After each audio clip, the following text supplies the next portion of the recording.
Oh, hi. Fancy meeting you guys here. It's weird. I'm so used to doing this with Mahler and having him on standby ready to talk to, but it's just me this evening. Hopefully, I can keep you guys entertained for an hour or two. But welcome back for another episode of Ask the Drinker. I'm at your disposal for the next couple of hours. Yeah, I am just back from Canada, actually. Got back a couple of days ago. We were just done filming Trial by Fire, which is one of the short films that we're going to be doing and releasing in the next few months. It was part of the campaign that we launched earlier in the year, and now it's all happening. So we already filmed Mahler's movie way back in like July, I think it was. That's pretty much ready to go. We filmed Trial by Fire while I was there, and then they're filming another one now that I've left. But man, it was a great experience. I really enjoyed that. I can't believe what a different atmosphere there was around this one compared to Rogue Elements. When I did that, we were fighting fires from day one, from when I got there. This time it was way smoother. We had a finished, properly developed script that we all understood, and it came together so much better, man. So I am very happy with how that went. Hopefully the results will speak for themselves when we release it. But man, based on like the performances alone, this one's way fucking better. And also, since I got back, I found this waiting for me. It's my copy of Saints and Sinners. Well, one of many copies actually that were sent to me. Yeah, that was the little anthology that myself and Mahler and Az and Drunk 3PO and a bunch of other people did for Eric July. It's now in the hands of everyone who ordered it. And man, I am so fucking pleased with how my story turned out. The other ones are dog shit, but mine is great. Naturally. No, I kid you. Like, they're all pretty good. And I'm really pleased with how that came together. But man, to see all the artwork finished and all the like pages all like nicely put together. This is the first time I've seen my story in its entirety. I was sent like bits and pieces over the development process as they finished the artwork, but this is the first time I saw the finished version, and I'm very happy with it. Hopefully everyone who reads it will get what I'm doing with it and what it all means and stuff, but we'll see. Anyway, welcome to you guys. It's good to have you all here. Yeah, what's this? Yeah, I tried to get one of the very rare unsigned copies. Great beard, yes, it's fucking on point tonight, by the way. I just got the electric clippers out earlier because it was really long after I got back from Canada, because I went a week without trimming it, so I had like a full-on lumberjack beard. It was great, but also really annoying when it comes to eating food. What is this one? Does your cam have a weird aspect ratio thing going on? I don't think so. I mean, do I look weird? Hopefully not. When I'm looking at it in the window that I'm seeing here, it all looks normal. Let me see if I can see the live stream version. Yeah, it seems to be okay. Not sure if something's changed there, but hopefully it's all right. Oh, yeah. Someone's saying, show the doggo, please. Wait. There it is. Lara. All right. I can reliably inform you Lara does exist for real, and she is alive. You would never know it to look at her, though. That's the way greyhounds are. They're not big on movement. They just like to kind of lurk. I actually left her outside once. I let her out, at nighttime to go for a piss, and closed the door thinking that she was in because like she's so quiet at night, and then realized about an hour later that she was still outside. Fuck. It was okay. It was summertime, though. She wasn't like cold or anything.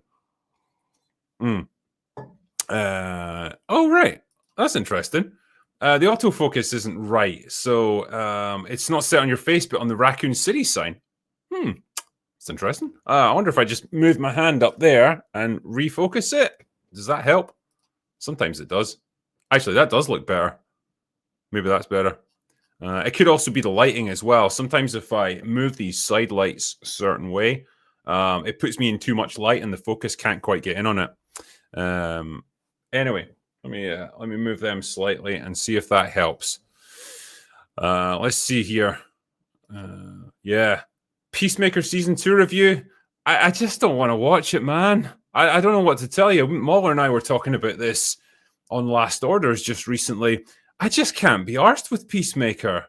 And various other shows at this point, actually. Like, I've got no interest in watching it. Season 1 was okay, I guess.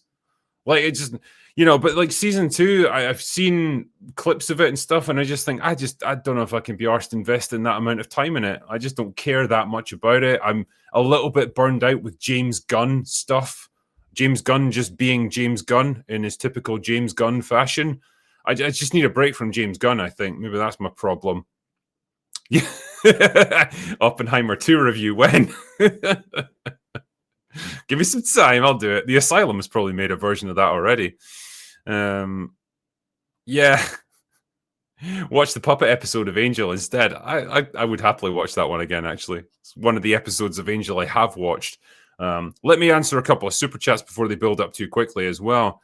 This guy, this fucking bro right here, Dark Hour, says, "Hey, Drinker, don't know if you heard, but I was suspended on Twitter. I guess that means I've made it and I'm officially controversial." I did hear that you got suspended. Yeah, what the fuck was it even for? What did you say? And can I say it here? Because I want to find out. Yeah, like I've never heard you like have any like hardcore political takes or say anything controversial on Twitter, so no idea what you could have got suspended for there, but it's bullshit, man. Sorry it happened to you. Hopefully you're back though now. Blue Collar Loser, I know you, sir, as well. Good to see Boy Tom. Man, the horror genre is doing well. Demon Slayer will do $1 billion. That would be fucking interesting if it did. You think Hollywood would learn doing more than Superman? Yeah, I mean, give the people what they want, and if they have to go overseas for it and get like anime or whatever it might be, so be it, man. Yeah, it just feels like a lot of like Western studios are just burned out and boring now, and if they can find something better elsewhere, then by all means go for it. Stephen Bobo says, "Drinker, did you hear about the written ass whooping that J.K. Rowling gave Emma Watson? Something tells me I'm going to be doing a Crash and Burn episode on Emma Watson quite soon." Let that be a lesson to all you boys. Never piss off an author, because, man, they will fucking skewer you verbally, of course. Yeah, I read it, and I think she was bang on with what she said. Emma Watson has never lived a normal life ever, really.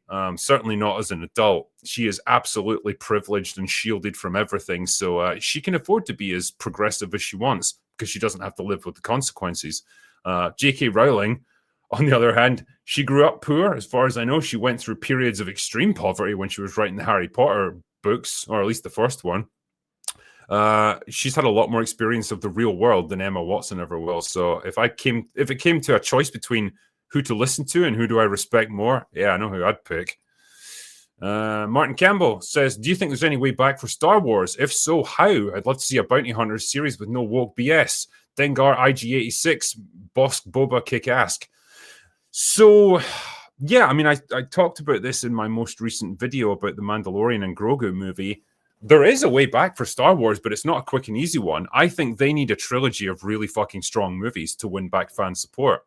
That's the thing. You can't just have one good film come out and expect everyone to flock back to you. You're going to need to prove that you can sustain it. And that means more than one.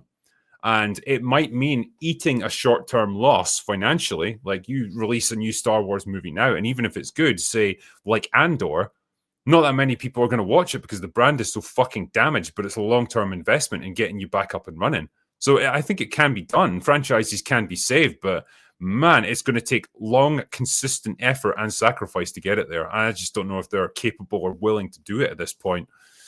Funny Hatter, Drinker, have you considered doing a Trey Parker, Matt Stone movie marathon and compare them to modern comedies? I mean, I'm not like a total aficionado for Parker and Stone. Obviously, Team America World Police would be my, go-to movie of theirs that I could talk about all day, which is fantastic. And I can't believe that was 2004. It's like 20 years old. But yeah, a movie that absolutely dares to be provocative and offensive, and it's all the better for it. Especially if you see the uncut version, man, that shit is wild. Gord, have you watched The Eternaut on Netflix? It's the best sci-fi horror I've seen in years. I've seen the first 3 or 4 episodes of it so far. Kind of paused it for the time being, but yeah, it's an interesting concept, I suppose. The actors and the characters and everything feel just very believable and grounded and realistic. So that's definitely a good place to start with something like that. Clearly, I mean, it's Argentinian, I think, by origin. Not done on a massive budget, but you would never know. Like, it's pretty. It looks pretty. Good production values that went into it.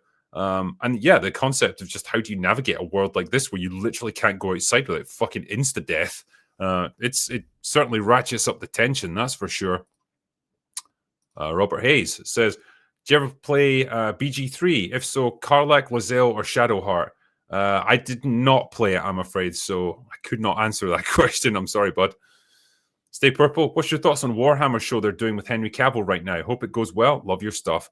Yeah, I mean, I'm hoping and praying that it goes really well. I just don't think it will. I think it might be another Witcher situation where Henry Cavill gets bought into a project, super fucking invested in it, probably knows way more than the writers of it, and just gets screwed over. And you end up with garbage at the end of it. Like I'm sure he cares deeply about the Warhammer 40k universe, based on like his amount of knowledge and stuff. And he'll definitely be fighting the good fight on this one. I just hope he's got enough control to make it happen. But we shall see. I almost feel at this point, if you're going to do a 40k show, it would be better off if it was all animated, like Space Marine 2, like that kind of graphical level, where it's like heightened realism, and there's so much to that world, and it's so surreal and so overblown that I just don't think you can do it with normal human actors. I think it needs that level of heightened realism in order to even work. I'm moving different. Well, aren't we all, buddy? Waylander, Hail Drinker, ever thought of doing an open bar world tour, live show with the regulars, or tour your latest film projects? First drinks on me. Cheers. That would be fucking awesome, actually. I propose that we do our first one in Hawaii. We'll do it on the beach, get ourselves a venue, and away we go. Cocktail bars open, boys. Let's get it started. Honestly, no, that sort of thing would be great.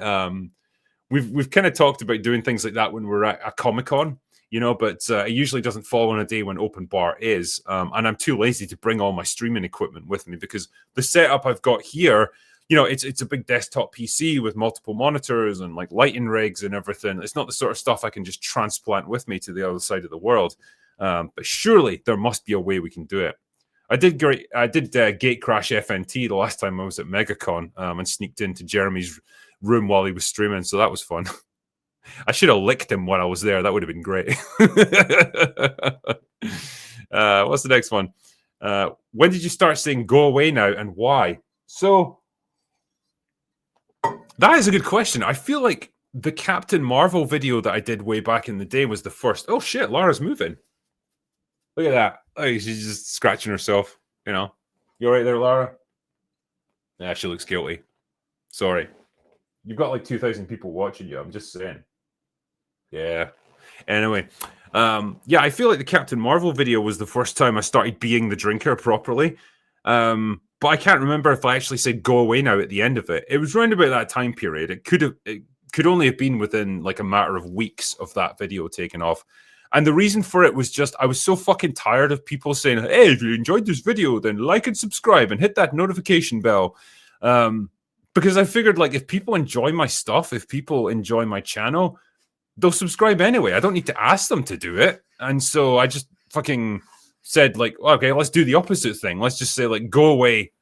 And it just stuck. And people seem to respond to it. And like 2.5 million subs later, I guess it worked okay, What's the next one? Ayan CZ. Dude, finally caught you live. I've been asked forever to please watch Man from Earth. It's free on YouTube. Well, okay, go watch it. I haven't seen it, I'm afraid, but if you're interested, go see it, man. And you finally caught me live, so there you go. Chris says, will you review Mr. In Between? It's on my list of like 500 other shows and movies that I have to watch, so I will definitely get around to it one day. I'm told it's really good. I believe you. 100% believe you. I just need to find the time to watch it. That is the problem I have right now. Josh Ortiz says, cheers, drinker. Do you foresee a horror film renaissance on the Hollywood horizon? Any spooky films you're looking forward to sitting down and watching? I'm trying to think of ones that I'm excited for. Because I'm excited for Chris Stuckman's Shelby Oaks. There you go.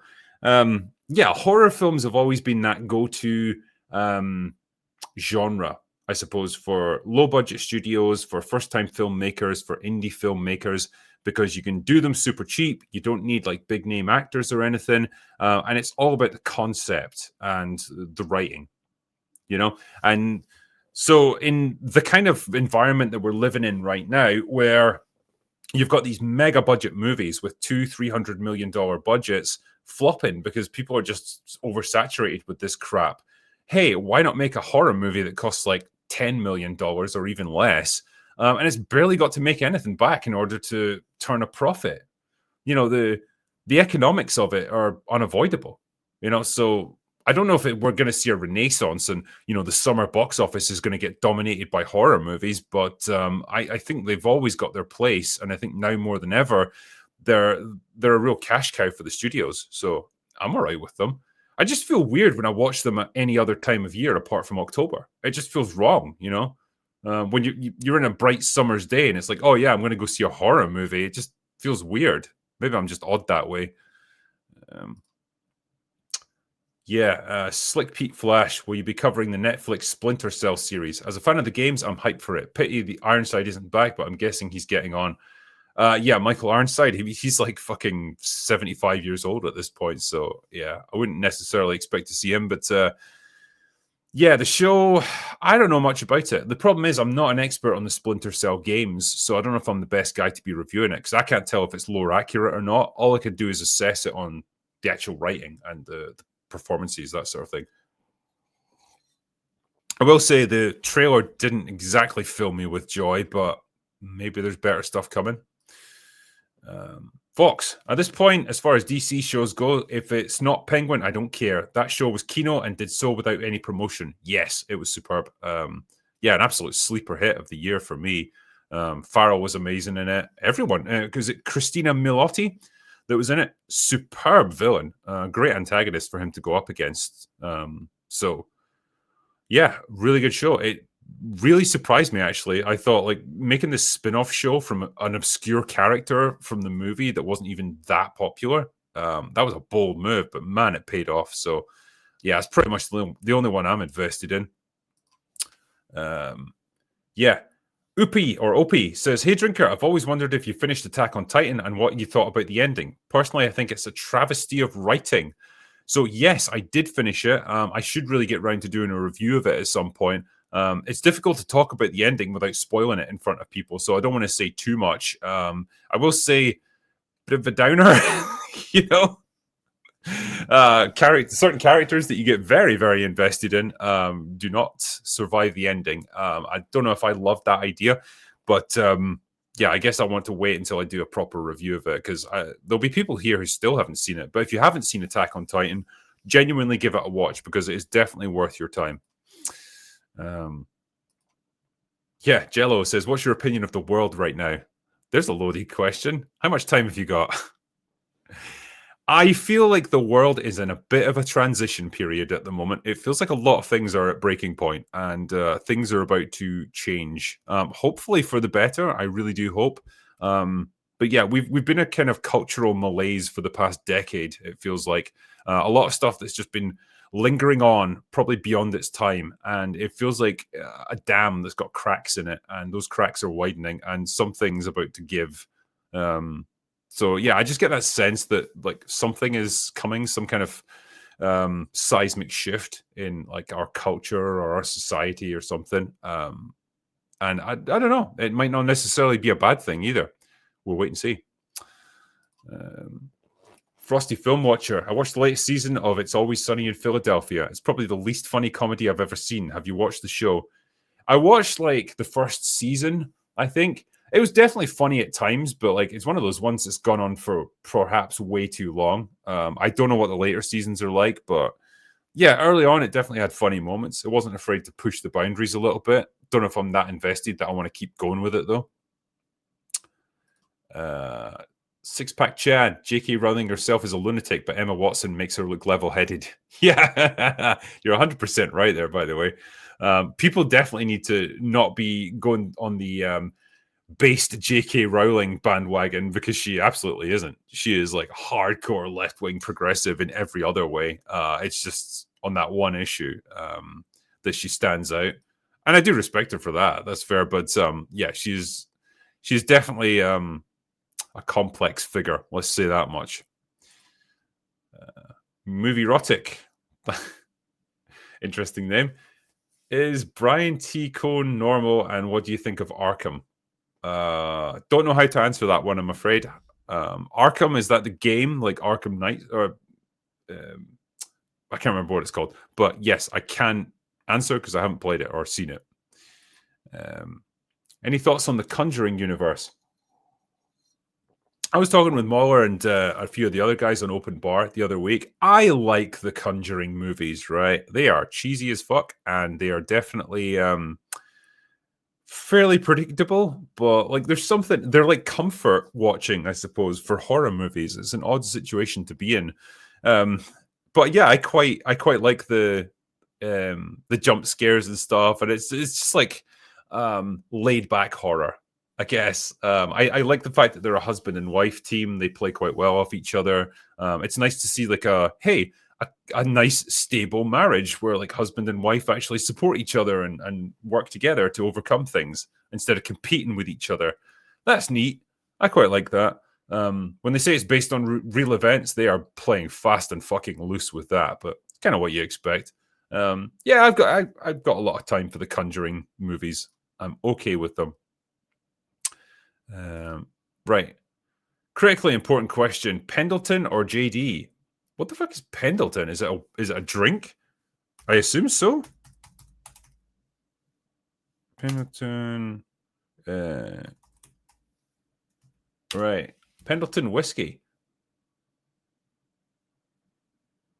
Okay. I don't know if this is an American brand or something. It's not really something that we get here in the UK, so I know fuck all about it. From what I understand, it seems to be like a premium brand, so yeah, I'd probably drink that rather than Jack Daniels. Although I do. Oh wait, I've got it here. Look, got it here. I can replicate the icon, my avatar.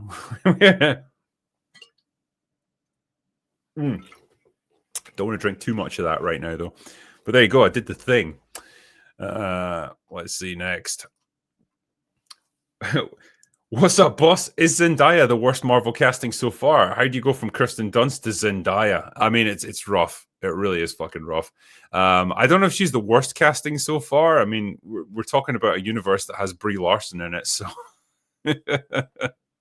there's some pretty bad stuff. Who was that chick that played Echo as well? Yeah, he drinkered. Drinker said it's drinking time, and then drinkered all over the place. I haven't drinkered that hard in years, but it was special. What were we talking about? Oh yeah, Zendaya. Yeah, whatever the chick was that played Echo, man, fucking hell. Find a girl that can act next time. Jesus Christ. Yeah, Kirsten Dunst, prime Kirsten Dunst in the Spider-Man movies was peak. I think we all remember that scene where Tobey Maguire kisses her when he's upside down and she's in that wet dress. The drinker will drink to that one. Oh, Christ, what's this? What's the most embarrassing IRL situation that you had? Wow.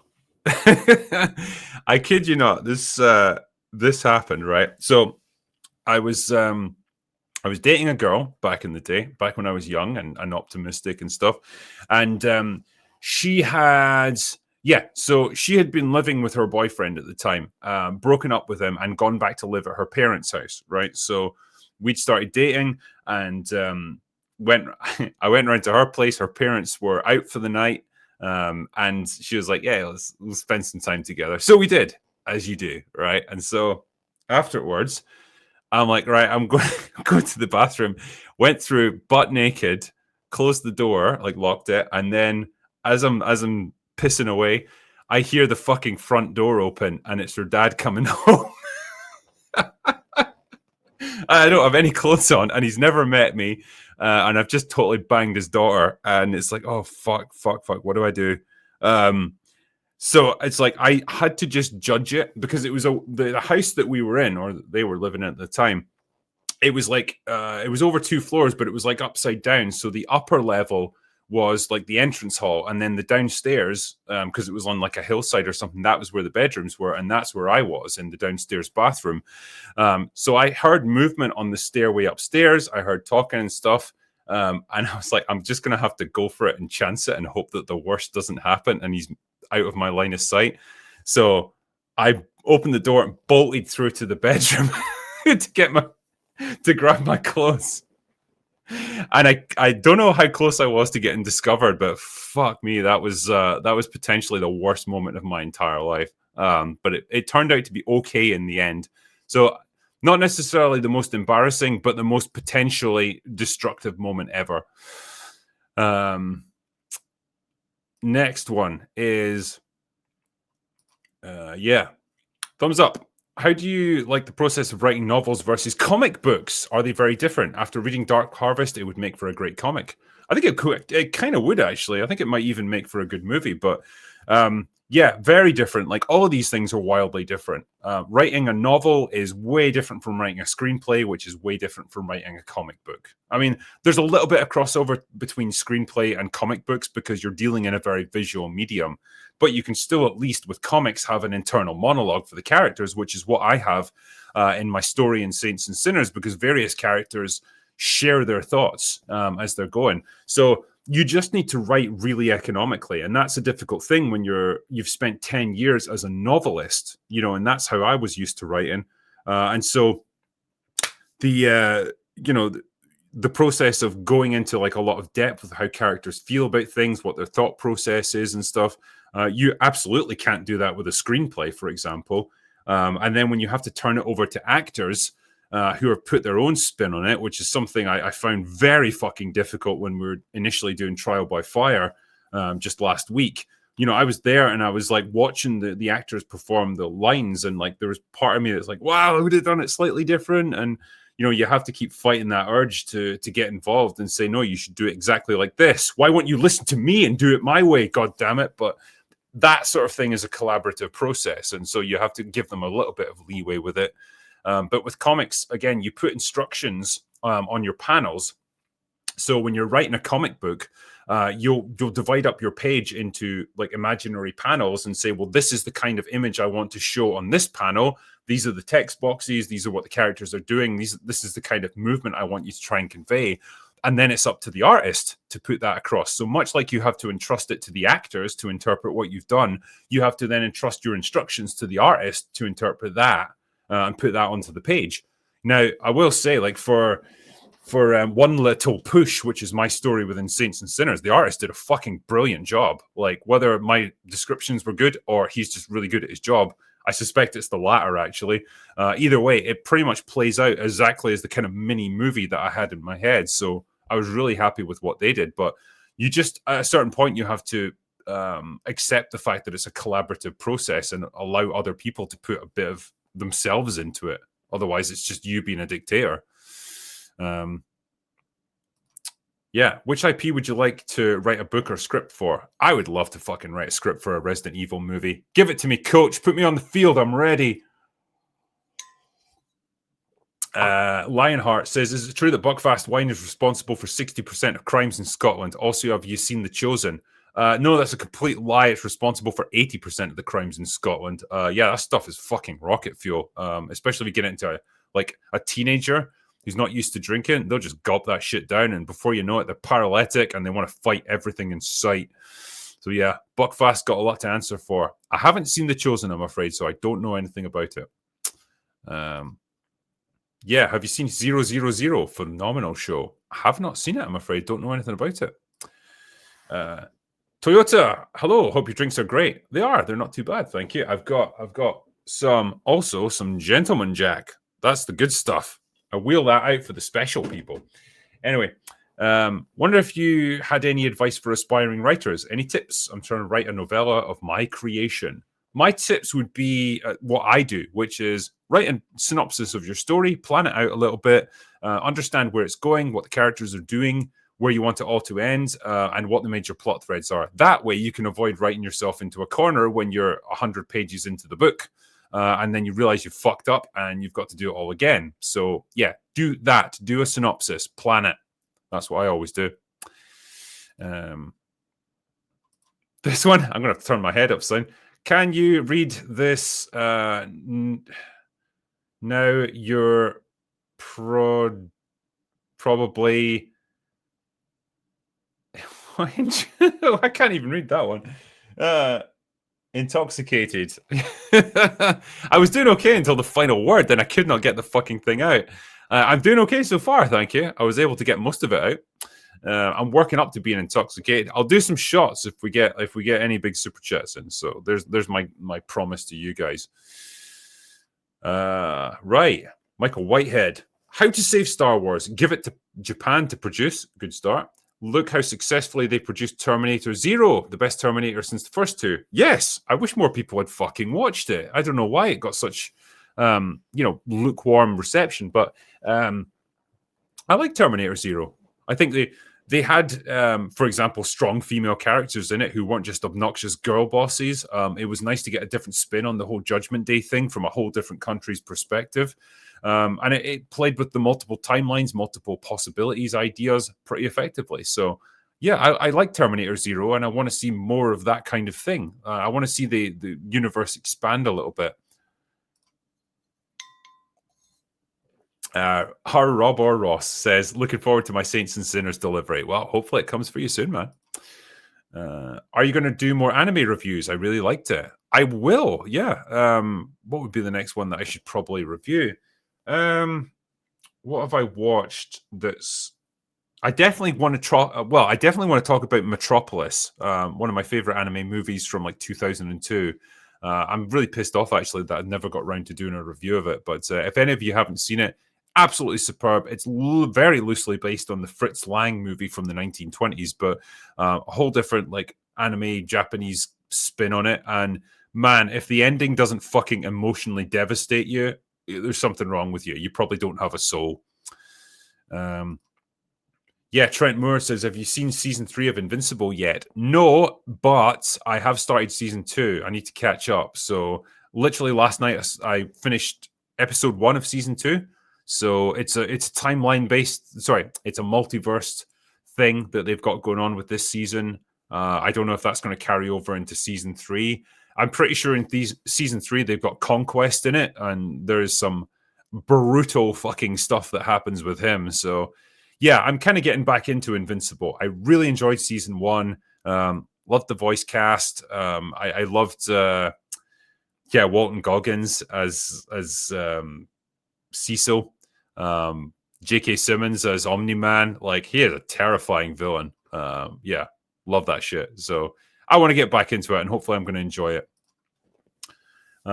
Is it worse a tamed alien or an orc with feelings? I mean, they're both equally retarded, really. It's like asking me, what do you prefer, syphilis or gonorrhea?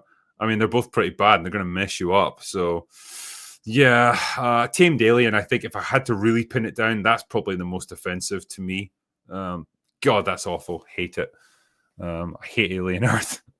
Can't believe I actually broadly defended the first couple of episodes. What an idiot I was. Kroom, Know Your Gamer. Also, have you seen the trailer for the new Star Trek Voyager Across the Expanse trailer? Can you choose to save Tuvix or get Neelix back? Right, okay. So there's a new game, Star Trek Voyager Across the Expanse. Haven't really seen it, unfortunately. When it came to Tuvix, I would definitely sacrifice Neelix and get Tuvok back, because Neelix is a pain in the arse and he's an annoying shit. So yeah, if I was in that decision, I would separate them back in the transporter and then just beam Neelix out into space or something. Problem solved. Saltomorto, you inspired me to start writing. Going strong so far. How long does it take to finish a novel? Keep it up. Thank you, my friend. Cheers to you. It takes me 6 or 7 months to finish a novel, like to do the first draft of it.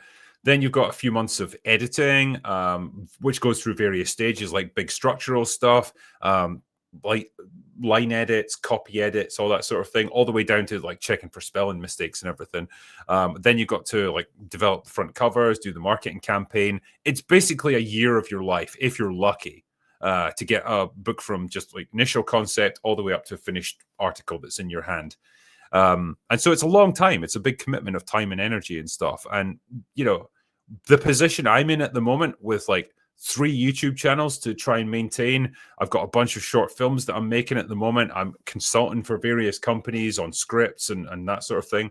A lot of which I'm not actually allowed to talk about because I'm under NDA. But these are all things that I do as well. And so it's hard to find the time to also write novels at this point. So that's why I haven't done one for a few years.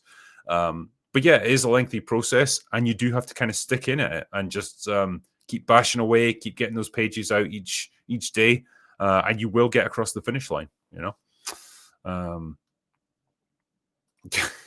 America, fuck yeah, damn right, my friend. Hey, drinker, I wish you didn't drink so much. Does that make me gay? Yes, it makes you extremely gay, and now I want you. I wouldn't be anything without drink, okay? It's what gets me through the day, and I'm not going to apologize for it. Aegis Gay, are you a fan of Hundreds of Beavers? Any other indie standouts that you could recommend? I've never fucking heard of Hundreds of Beavers. Indie standout movies, I can recommend Dick Dynamite, which coincidentally I was in, but only in like a 2-second cameo. But it's actually a really fucking fun World War II sort of spoof movie that was done on a tiny budget in Scotland. But they did so fucking much with the resources they had. They started on the premise of like, what if Arnold Schwarzenegger had done a World War II movie? You know, back in the 80s when it was peak Arnold, what would that look like? And they've replicated the tone and feel pretty fucking well. So it's got some great funny moments in it, and also some pretty good action sequences for the resources they had available. So I definitely recommend that. Another one I'd recommend would probably be Censor, which is set again in the late 80s, early 90s, and it was in the UK during a phase called the video nasties period, right, where home media suddenly became very popular with the rise of VHS tapes and stuff and video rental stores. And so you had a lot of companies that would produce very low budget, but just like exploitation movies, like super extreme gore or nudity or whatever.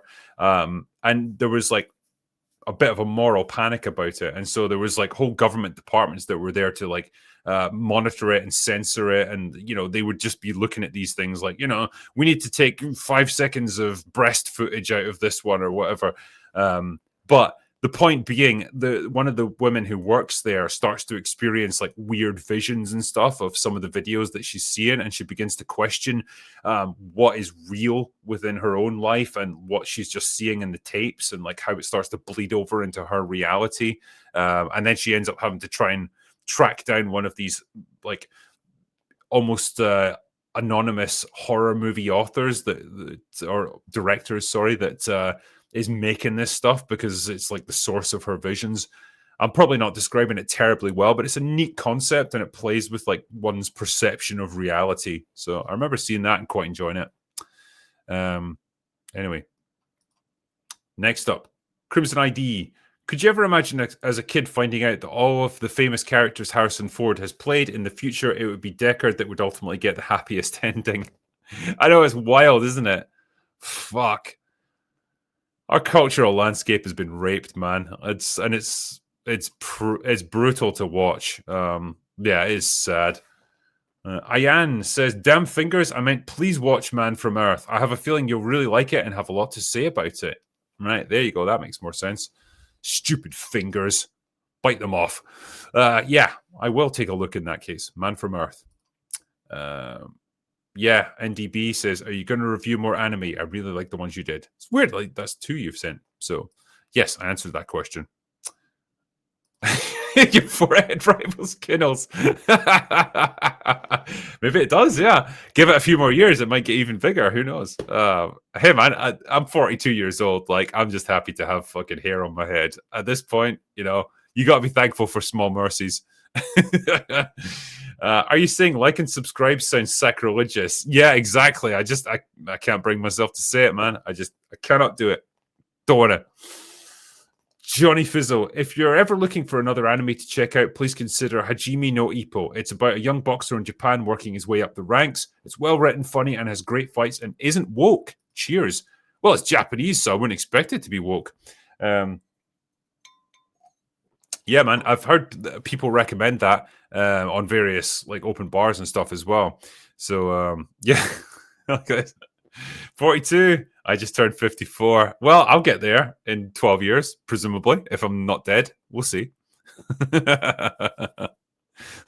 the fuck?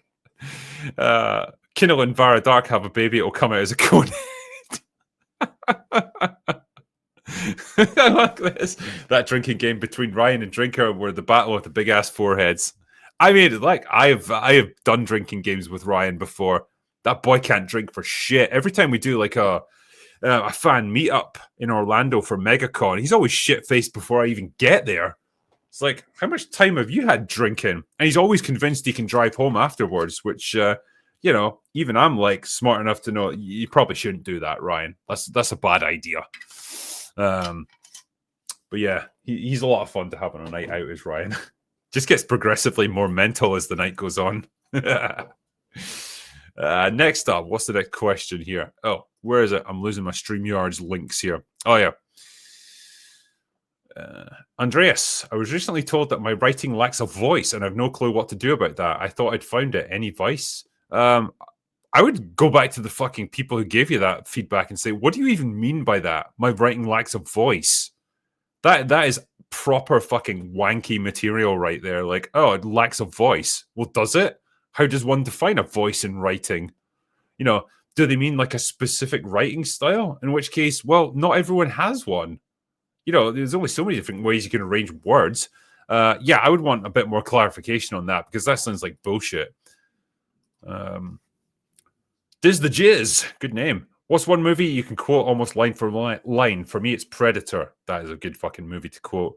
For me, it might be Big Trouble in Little China. Fuck, what else? Probably Commando, Tropic Thunder, and I think Team America. Maybe not quite line for line, but I'm pretty close with that one. Yeah. Any chance you do a Drinker Recommends on The Lost Boys? It's hilarious yet consistent, great cast, and knows what it is. We miss movies like these.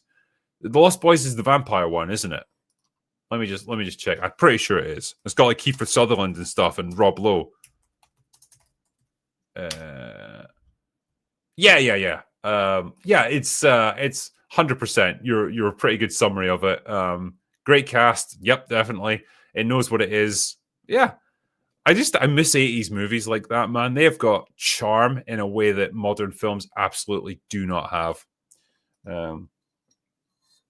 Captain Crunch says, do you own a kilt? Yes, I do, in fact. It's reserved for weddings mostly, but I did wear it actually on a video once. When I did one about the Highlander remake, I had a kilt on and I stormed out of the room with it on so you can see me in a kilt. I keep saying, like, one day I'm going to go to a convention, right, and wear my kilt. Just because I'm a shameless attention whore, but also like the problem you've got to wrestle with is it's really fucking hot because it's made of heavy, coarse wool. And so if you're in a place like Florida or Texas or whatever, it's very, very warm to wear a kilt, even if you're a true Scotsman and you've got no underwear underneath. Yeah. If dogs could talk, which breed would talk the most, least, or even swear a lot? Have you ever seen All Dogs Go to Heaven? No, I haven't seen that, actually. Yeah, which ones would talk the most? Well, this fucker over here wouldn't have much to say. She'd be fast asleep the whole time. I kind of feel like with all dogs, they'd be quite retarded in what they say. I feel like they would all be motivated by what they're witnessing at any time. You know, like, oh, tennis ball over there. Oh, squirrel. You know, and they would get constantly distracted, but they would probably be super enthusiastic about everything as well. Like, oh shit, we're going for walkies. That's the best thing I've ever done. Let's go right now. Go, go, go, go. You know, so it would be a stream of consciousness for sure. Which one would talk the most? Probably the most intelligent. Like, I don't know, Border Collie or something like that. Maybe a German Shepherd. Like, they're pretty intelligent breeds as far as I know. What do you think of the trailer for Project Hail Mary? I'm cautiously optimistic this movie will be great. The books was awesome as well. Well, yes, the book is awesome. I've read it. I have seen the sets of Project Hail Mary. I'm not going to tell you how, but I went down to Pinewood Studios and I toured the sets, and they look fucking incredible. They're basically like, how can I describe it? very much like The Martian, that sort of same level of technology and utilitarianism. So it looks like the interior of like the International Space Station or something. There's a lot of work that's gone on to making it as plausible as possible within the confines of like the sci-fi that this movie is built around. The cockpit set that I saw is mounted on a giant gimbal, so it can rotate and stuff as it needs to, and to simulate movement, that sort of thing. And they've just put a lot of time and effort into this one, basically. And I've also seen Rocky, like the rock monster. I've seen the prosthetic for it, or it's an animatronic thing. The puppet guy showed it to me, and it's 100% live action. It's not CGI. It can dance around. It can do whatever you want. Like, it'll mimic your movements. So if you've got the harness on and you go like that with your arms, it'll do exactly what you do, which is really fucking cool. So yeah, I hope they get this one right. I'll wait and see. What's this one? You should invite the YouTuber Kaida on Open Bar. I do not know anything about Kaida. I've never heard of the guy. I'll take a look though. Pathkeeper, cheers, drinker. What's your favorite or most memorable Twilight Zone episode? Mine is a young William Shatner seeing gremlins on his plane. Yeah, I knew you'd fucking pick that one. There's something on the wing. It is quite good. It's like the gremlin is suitably creepy looking. So I can understand why you'd pick that. There's a great one with Burgess Meredith, better known as Mickey from the Rocky movies, who's he's sort of bookworm. You know, he's obsessed with reading novels. He works in a bank. He's just like a bank clerk. So he's a very mousy sort of man, constantly getting pushed around by his wife, who never gives him a spare minute to read. And as he's in the vault one day collecting some stuff, there's like I think there's like a nuclear war or something outside that basically destroys the human race. But because he's in the vault, he's protected from it. So he eventually makes his way outside. He's salvaged like a whole bunch of books. And he's got like all the time in the world now to read because there's no one to disturb him. And just as he's like getting ready to read them, he trips over it. His glasses fall off his face and shatter on the ground. And it's just like a wonderfully ironic episode. You know, he's had all the opportunities in the world to read in the past, but no time. And now he's got all the time in the world and he's got no means to do it because he can't see. those fucking episodes, man, they were brutal. Yeah. I thought Go Away Now was just a Scottish thing. I mean, it probably is as well. You know, it's how we end most of our nights out and parties and stuff like that. You're seeing people off at the end of the night. Fucking go away now. Hey, Drinker, if you haven't seen The Expanse yet, you've seriously got to check it out. One of the best sci-fi shows that I've seen. I have seen it. I've reviewed it. Why does nobody ever look at my old stuff? This is the weird thing that YouTube does. And I thought it was getting better at this now, like it was recommending older videos. But yeah, if you look back through my catalog of older videos, I've reviewed The Expanse and I thought it was very good. Happy 30 Halloween, The Curse of Michael Myers, more Halloween movies. Check out The Ninth Configuration. Heard about that one. Frickin' Brian, first thing, I love your content and your Aliens content has made my wife a big fan of yours. Excellent. Second, are you interested in Code 3? Rainn Wilson was awesome, and it is a mind-blowing movie with dark comedy and intense scenes. No, the only movie with Rainn Wilson that I've seen has been that superhero one. Christ, what is it called? Hold on, I'm going to have to look it up here.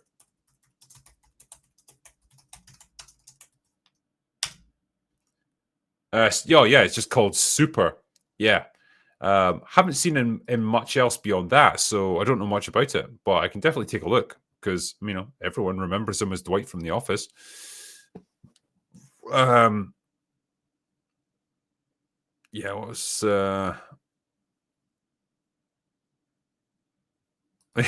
like that? Relax, Drinker. You're a massive hit all around the world. Just keep doing you. Thank you, you beautiful man. You. Geez, it's all crazy super chats. I'm sorry, like I was trying to keep up with the super chats because they're coming in like fast and furious, and so I have to try and like get through them. Otherwise, I'll completely lose the thread of where I'm going with this. Halloween 3. I'll do a couple of chats just to make you happy, okay? Halloween 3 is incredibly slept on. That is the season of the witch one, isn't it? And that's when they had this crazy idea to make Halloween like an anthology series rather than like one specific plot thread. So I do love the fact that it just goes completely off in a different direction. It's got like the fucking CEO from RoboCop in it. They've like smuggled Stonehenge into America. It's got that fucking theme tune. What like on the TV commercials, like 5 more days to Halloween, Halloween. It's got a lovely dark ending as well. It's quite a fun little horror movie. You know that? I'll give Halloween 3 its due. Season of the Witch, it was called, I believe. Yeah, there it is. Outcast Creative. Silver Shamrocks. Good shit, man. It's good shit. Next one. Kevin O'Neill. Mauler is wrong. Atla, the animated series, is awesome, very much for kids, but still awesome and plenty in there for adults to appreciate. Well, he was a bit down on it, and I'm sorry about that. But you know what? I'm not responsible for Mauler's opinions. I'll wait until I've seen it myself. Star Wars Jar Jar Binks movie trilogy, anyone? Fuck yeah. Sign me up. I'll watch that. Nothing like a drinker stream after an 80-hour shift at the ball crushing factory where they crushed my balls in a hydraulic press working 8 days a week. Well, the unsung heroes of the world, the ball crushers. I hope it was worth it, my friend. But, after your 8-day working week, here I am. I'm here to entertain you. DC Frank, did you see the Resident Evil 9 trailer? The subtitle is Requiem, but the story doesn't imply closure to anything. First ever super chat. Cheers, mate. Yeah, I've made a video about it actually on my gaming channel, so you can go over and look at it if you want. The Critical Gamer. I know I'm super imaginative when it comes to that sort of thing. Yeah, but I'm intrigued by it. It seems to be a little bit of a departure from what we had with Resident Evil 7 and 8, where it was fucking moldy man. What the hell was he even called? Ethan Winters. Yeah. The world's most uncharismatic protagonist. So it seems like we're going to get a few more of the like Resident Evil regulars back for this one. And I'm totally there for it. But we'll see where it goes. They're going back to Raccoon City as well, which I definitely approve of. I'm also excited to see the Biohazard Resurrection thing that the Residents of Evil guys had done. They crowdfunded it. They brought back the original actors from the first Resident Evil. And I've had a little sneak peek at the first episode, and it's pretty good. So it just warms the cockles of my cold black heart to see these actors coming back after 30 years and getting a little shot of redemption, getting a chance to actually act. So I hope it does well. I really do. Here we go. Can you please give a shout out to Mr. Nose? Yeah. Everyone support Mr. Nose for whatever he does. Robert Hayes. Oh, God. There's a rumor that the Starfighter movie will be about getting Luke's son to fucking Rey. It can't be. It can't be. They can't do that. Well, I say that now. There's fucking no limits to the retardation that they could embrace. Yeah. We'll see, I guess. But holy fuck, please no. Sorry, I missed one there. Crimson, in your opinion, Drinker, between Star Trek, Star Wars, and Doctor Who, which series would be the easiest to save and which one would be the hardest? Star Trek, in theory, is the easiest because you just decanonize everything outside of the Prime timeline, because this is all in the Kelvin timeline, so you can erase that and you're back to normal. Easy. So hypothetically, it's the easiest one to save. In terms of like fan investment and audience approval and stuff, it's pretty hard because it's fallen far. It's wild to me that they're even still making Star Trek TV shows. Like Strange New Worlds, who's watching it? Genuinely who? No one talks about it. There's no chatter about it on social media, nothing. It's just like a siloed away franchise. It's weird. But yeah, Star Wars, that's going to be a tough one to save. Like I say, that's going to need 2 or 3 really fucking good movies to get fan appreciation back and fan confidence back. And I just don't know if they're capable of even doing that now. Yeah, Undercover Blade. Drinker, will you stream The Expanse Osiris Reborn when it releases next year? Also, what do you think about the game Ananta? It's basically anime GTA. I've never played Ananta and I don't know much about it, so I can't really answer that question. Osiris Reborn, so the Expanse game, I'd be tempted to play it. Yeah, I could be convinced. Yeah, I'll see what it's like, I guess. Yeah. Captain Crunch, prime Jennifer Connelly or prime Ana de Armas? Jennifer Connelly every fucking day of the week. She was like next level. Yeah, Ana de Armas is beautiful, but like Jennifer Connelly was fucking hot. In fact, nuclear grade hot. There you go. Yeah, I think yeah. Showing your age. Fuck man. I mean, I've got eyes. What do you want me to say? Like, I know which one's more beautiful or hotter. Yeah, exactly. Connolly had a rack, and that counts for a lot in this world. You know, part of the reason why I like Sydney Sweeney. You know, spot the theme. What can I say, man? The heart knows what it wants. Yes. Oh, Jennifer and the Rocketeer. Yep. God damn, man. That combination of like a smoking hot young actress in her prime and that kind of 1930s, like classic golden age of Hollywood look, like just really classy looking. Man, it is a recipe for Bonerville. What can I say? Give the Rocketeer some love, actually. God, that movie's way underrated. Yeah, exactly. The Rocketeer is a severely underrated movie. And you have eyes, we don't see them. Like, here you go. There. My eyes. They're blue. Can't you see? They're bloodshot most of the time from all the alcohol abuse, so I try to keep them hidden. Right, what's next? Yeah, do you think the worst of the woke era in cinema is over, or is it going to take a few more years? Well, you know, we got The Savant that was coming out, although that's been cancelled or at least shelved, so we'll see what happens there. But yeah, I think probably the worst is past us. The girl bosses trope seems to be in decline at the very least. Cheers. Yeah, I think when mainstream people start calling it out, then you know it's fucked. So yeah, the girl boss thing is definitely in decline. And in a way, I'm pissed off with it because it's really probably set back the whole idea of like women in action movies by years, if not decades. Because now, anytime someone sees a woman in any sort of action role, they're going to roll their eyes and go, "Oh yeah, here we fucking go, another girl boss."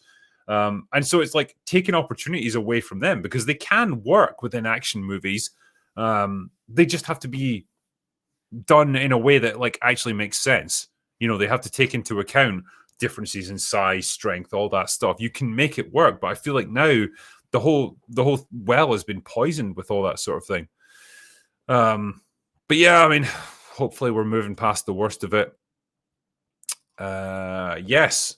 Ever seen the Danish movie The Hunt, Jagten? Yes, I have, and I've reviewed it.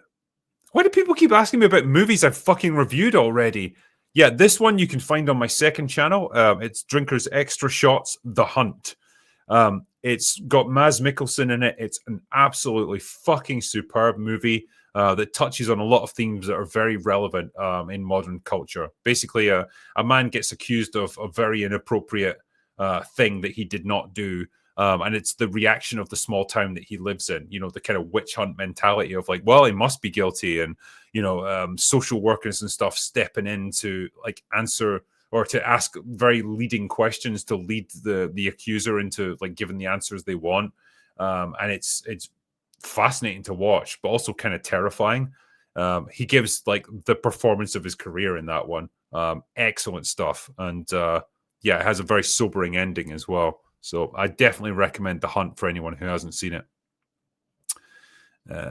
Yeah. And that, kids, is how I met your father-in-law. I like it. Shinobi Nokami says, "Hey, Drinker, what are the chances Hollywood will destroy and remake Back to the Future? They can't technically as long as Robert Zemeckis is alive, and I'm not sure what the situation is if he ever passes away. Hopefully that won't be for a long time yet, but I don't know if he's got it written into some kind of contract in perpetuity that they can never remake it, but he said he never wanted it to happen while he was alive, so I hope he lives forever." Greetings, Dronkler. Just recently rewatched Rush and F1. Have you seen them? What do you think about them? And if you have, personally think Rush is a decent bit better. Yeah, again, people are asking me questions about movies I've already reviewed, which is weird. It's like YouTube doesn't recommend things to people. But yeah, I've reviewed F1. I thought it was a wonderful, feel-good movie. Like, it was Top Gun Maverick, but with racing cars instead of fighter jets. It's that same vibe that I got from it. I just came away from the cinema feeling great about the world. Rush is, like, obviously based more on real life, real events and stuff. It's the rivalry between Niki Lauda and I can't remember the other guy. So it's much more like grounded in realism and stuff. And it just depends what you want from your racing movies, I guess. Do you want realism or do you want the sort of feel-good Hollywood experience? I think there's a bit of room for both, really. But yeah, for me, I probably enjoyed F1 more, but I think Rush is probably the better movie. Cody Griffin, got to ask, Anemone is getting blasted, I guess. That new film directed by Day-Lewis's son, starring his pops and The Bean. Any thoughts? Haven't seen it, so I don't know too much about it. But yeah, I know that Daniel Day-Lewis basically came out of retirement in order to do this movie for his son. So, wow. I mean, I hope for his sake it's good, but there's a good chance it's not. So that's a shame. What's this? Follow up. I said nothing. Guess I was too quiet. Okay. You got suspended from Twitter for saying nothing? Sure. Okay, I can believe that. With Taylor Sheridan bringing the Western back, would a faithful adaptation of Stephen King's Dark Tower series work on HBO, Netflix, etc.? Cheers. I mean, I'm not an expert on the Dark Tower series, so I don't know. I know that the adaptation we did get was like widely hated, so I guess there's room to do it again. Yeah, HBO would probably be the people to go to it. Like they can make a nice dark, violent, gritty version of it. Yeah. I mean, I love Taylor Sheridan's work personally. Like, I've just recently got into Landman finally. Like, I'd already watched Yellowstone and Tulsa King. Landman was the one I hadn't watched, but I'm loving that. Like, Billy Bob Thornton is fucking awesome in it. Ali Larter is still hot as fuck. It's funny. It's dramatically engaging. It's good stuff. Really like it. You heard anything about mystic movies being the next big genre? Haven't heard anything about that, I'm afraid, so I don't know, mate. Cheers, Drinker. Thoughts on Silo or The Bear? Haven't seen The Bear, but I do enjoy Silo. I'm very intrigued to see where it's going. Not sure if Rebecca Ferguson is exactly the person you want in your TV show. She just seems to have this really sour, depressed, bored expression on her face the whole show. Not sure if she's got quite the level of charisma I would have wanted, but the overall concept is really good. And yeah, I'm curious to see where it goes. I want to know what's outside and why the screens are showing like fake images of like a desolated world when it isn't. Yeah. Is there a genre of books you'd love to write but don't because you don't think you'd do it justice? If so, what is it and what would it be about? So probably fantasy. The reason I haven't done it is because the amount of work and time and effort it puts to, or that it takes to create a fictional world. Like the books that I've written have been thrillers set in the real worlds, and so you've got like real life history and locations and stuff to fall back on, which definitely makes it way easier. If you're doing fantasy or sci-fi or whatever, you're creating entirely new worlds with their own rules, their own factions, everything. And it all has to be made from scratch. And I wouldn't want to half-ass it. I would want to do a properly good job if I could. Which means a huge commitment of time and effort. And right now, I just don't have it. I don't have the time to do something like that. So that is going to have to wait for now. Excuse me. Drinker, have you heard of Event Horizon Dark Descent? It's an official comic book prequel to the film. First issue has just been released. It's about the ship's maiden journey. I'd heard about this, yes. I thought they were going to do a TV show about it initially. A bit disappointing that it's come out as a comic book instead. Hopefully it's good. You know, it's a weird one because it's like the original Event Horizon movie kind of implies they turned on the gravity drive and just instantly went insane and all murdered themselves, you know, in a big orgy of like sex and vivisection. So I don't know what else you're going to get out of a prequel, but I'd be curious about it to see where it goes, especially if it's officially licensed. Jack Walker, you said you didn't like the last season of Lost. How would the Drinker fix it? My biggest issue was like there was never really an explanation for how the island came to be, who created it, what its true purpose was, or anything. So I'll try and answer those questions if I could. I also would have skipped the whole time travel stuff because that was bullshit. I know that was previous seasons, but it still added to the feeling of them just padding out the show. Yeah, and I would try and answer those questions, and I wouldn't begin to answer them until I wouldn't begin the show until I really had a good firm explanation for what all of this was about, because we never got that. We never really found out how the island was created or who built it or how or why or anything.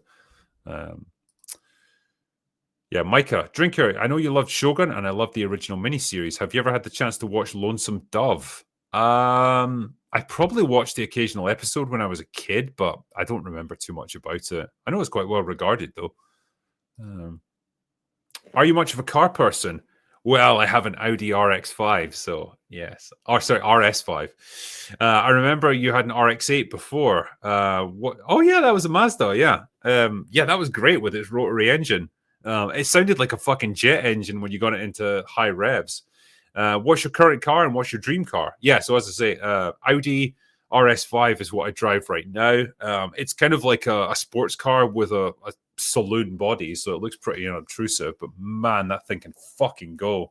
Because in my life, I've had an Audi TT and an RX-8, right? And the RS5 is more powerful than both of them combined. It's wild, but it's gorgeous to drive.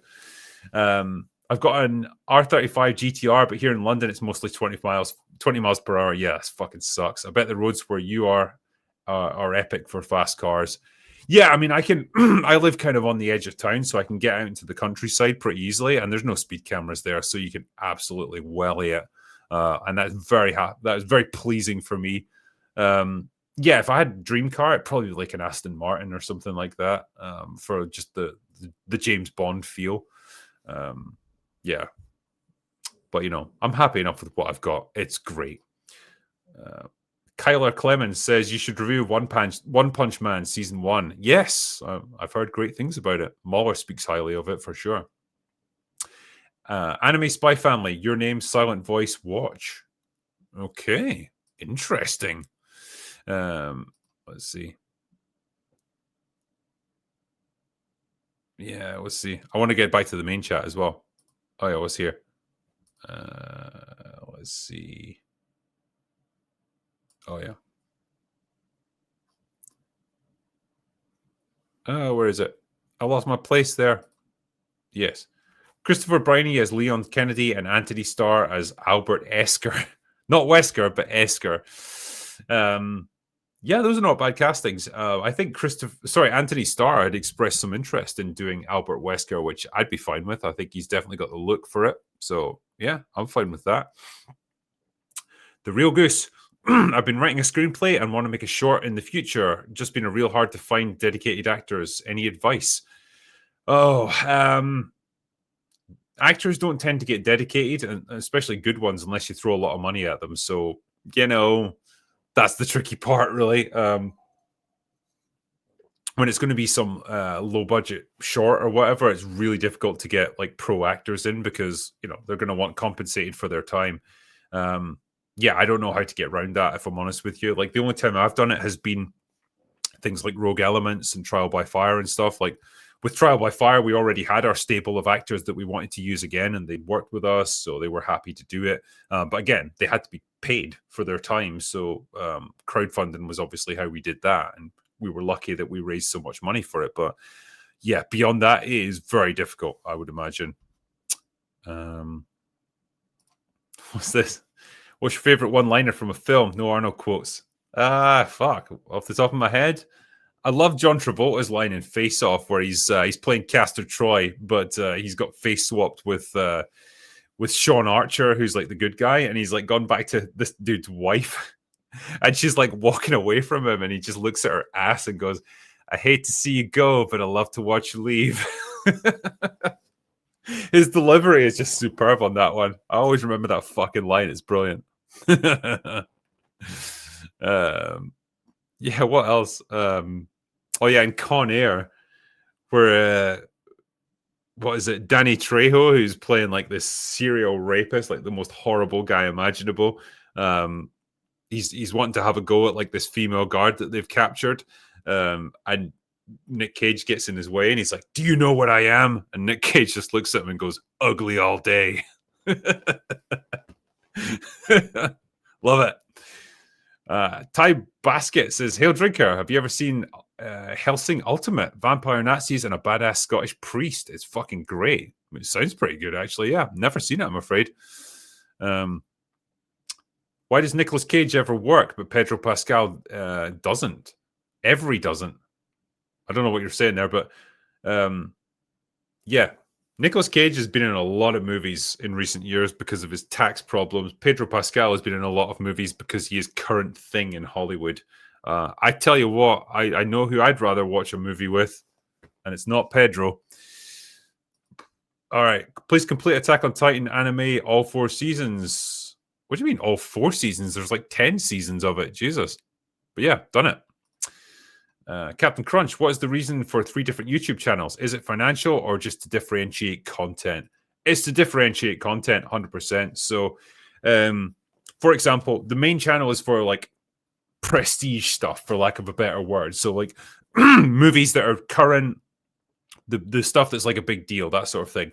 The secondary channel is a mixture of reviews for older movies, like more obscure stuff that's just a bit more specialized and it just wouldn't get any traction on the main channel, and live stream clips from Open Bar, re-uploads from Open Bar, that sort of thing, or just general like editorial videos that I want to share my thoughts on, like writing advice, all that sort of thing. Basically like where I can share my most random thoughts. And then the gaming channel is for gaming content. And I just want you to set it up in such a way that people can find the things that they want, because there'll be a lot of people out there who want to hear my movie reviews, for example, but they've got no interest in video games, in which case, well, there's no point in putting video game reviews on the main channel. And so better to have it in its own place. So it's really just that. I want to try and make it as convenient as I can for people to find the things that they want that I do. And that's the best way I can think to do it, really. Yeah, will you watch Benedict Cumberbatch's comedy, The Rosies, please? It's funny in some parts. So is it based on the War of the Roses with Michael Douglas and Kathleen Turner, I think, back in the day? If so, yeah, I mean, I saw the trailer for it. It looked fine. Like, it's not really the sort of movie I'd be desperate to watch or anything, but I guess I could. Yeah, did you watch Terminal List Dark Wolf? Review it. I'm in the first couple of episodes at the moment, so I haven't finished it yet, but I'm liking it so far. I mean, it's very much in keeping with the Terminal List. Same sort of style, obviously a lot of the same characters and stuff, so decent stuff. What Resident Evil game would you like to see after Requiem? Well, I don't know. Are we talking remakes here? Because beyond that, you'd just be talking like Resident Evil 10 or something. Like I don't know exactly what we're going to get out of Requiem, so I don't know what I should be like looking forward to or what I'm going to miss out on or whatever. It would have to be, I would like to see some kind of way of rounding out the main storylines for all these different characters. Like I want to see where Jill and Chris and Leon and Ada and stuff are going, and Claire are going to end up, because they're kind of the OGs and they're the one I've got the most emotional investment in after all this time. And I think like Resident Evil is struggling more and more to grapple with like the passing of time, because obviously a long time has passed since that first game. And I don't know, man, maybe there needs to be some blowout game that's just going to like bring an end to all these like story arcs for these legacy characters. I think maybe it's time. I'll be sad when it happens though. What's your favorite pre-Lord of the Rings Peter Jackson film? I've no fucking idea. I know he did things like Brain Dead and stuff where it was all like shock horror movies. Not really like a massive fan of that kind of thing, so I couldn't really answer that one. Extreme donated £1, so thank you. Yeah, you're going to check out Terminal List Dark Wolf? I already am, as I was saying. Silent Hill F looks great. As a fan of quality Japanese horror, I look forward to play it. Also, Silent Hill F, not a real Silent Hill game. Probably. I mean, it seems that way, yeah. I'd play it, though, just to see what it's like. Thank you for the donation, sir. Terrence Sheehan has become a new member, so welcome aboard. Casual Gamer, as far as the American film industry goes, how long do you think it will take to get back to the age when films were just plain and simple entertaining on a large blockbuster scale? I don't know if necessarily we'll ever get back to that point. If we are going to get there, it's going to take like a decade. probably for it to really set in and to purge all of the activists and stuff from the studios, because that is not an easy process. They are dug in like an Alabama tick, to quote Predator. You can't have pudding if you don't eat the meat. If you don't eat your meat. Indeed, yeah. My fellow 1983 geriatric. I know, fuck me, I'm old. Metropolis is my all-time favorite. Sometimes I pop it in just to see the angelic scene on the roof, 47 minutes in, with St. James Infirmary playing in the background. Slange to you, sir, as well. Yeah, man, the ending where it's I Can't Stop Loving You, playing the Ray Charles song. Fucking Christ, that is a hard watch. Incredible visuals, incredible design, and great soundtrack choices. So yeah, watch Metropolis if you haven't, man. It's a great movie. Ever shoot pure ethanol? Not yet. No, there's always time. Until you have, you've no right to call yourself an epic drinker. Well, that's why I don't call myself the epic drinker. I'm just the critical drinker right now. Furthest I've gone is absinthe, so that's like 55%, maybe 60%. I've done plenty of cask strength whiskeys that just about blew the top of my fucking head off. So I've had some of the strongest stuff you can get, and it's not as fun as you might imagine. I prefer to get drunk more gradually. Yeah. Watch Ghost Stories, specifically the English dub. Okay, I will. GoldenEye is being re-released on Friday for its 30th anniversary. Christ, that's old now. Got my ticket ready. Always wanted to see it on the big screen. You know what? I might have to go see it as well, actually. I'm going to go see The Smashing Machine on Friday, so hopefully that's good, but I definitely would love to see GoldenEye on the big screen. Razor Rhea. Well, first up, hold on. I have to pour myself a shot for this one. You sent a red super chat in. That means it's shot time. So hold on, I'll just pour this. Yeah. All right. Well, cheers to you, sir. Oh. If you had to work on a Marvel project as it is now, what character or story would you want? For me, I'd focus on John Walker, U.S. Agent. I actually think that's a pretty fucking good choice out of the characters that are still alive. Yeah, John Walker needs a redemption arc, big time. So I think he would be a good choice. Maybe try and do a Thor movie that's like really like actually serious and doesn't treat him like a fucking clown. That could be good as well. I don't know. Beyond that, like who the hell do we have left?